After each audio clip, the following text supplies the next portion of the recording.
Днес ще си говорим за самолетите. Да започваме.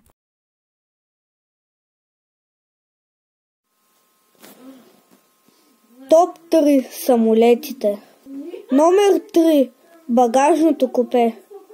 Много от вас явно си мислят, че самолета вътре в багажното му купе е студено, мрачно и оглушително.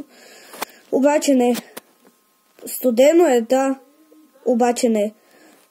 Само е мрачно и оглушително. Затова, ако всички животни, като се ги оставите вътре, най-вероятно след това имат проблеми с слуха.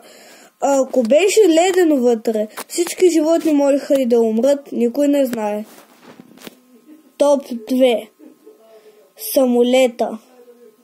Много от вас не знаят, че самолета може би е най-безопасното превозно средство. Например, една кола не е много безопасна, може да се блъсне с много неща, а един самолет във въздуха къде се блъсне? Топ 1. Най-евтината и безопасна марка в България. Най-евтината и безопасна марка в България е Wizz Air. Те ни дават пълното обезопасение за живота ни. Това беше всичко от мен. Дайте лайк на това видео и се абонирайте за канала.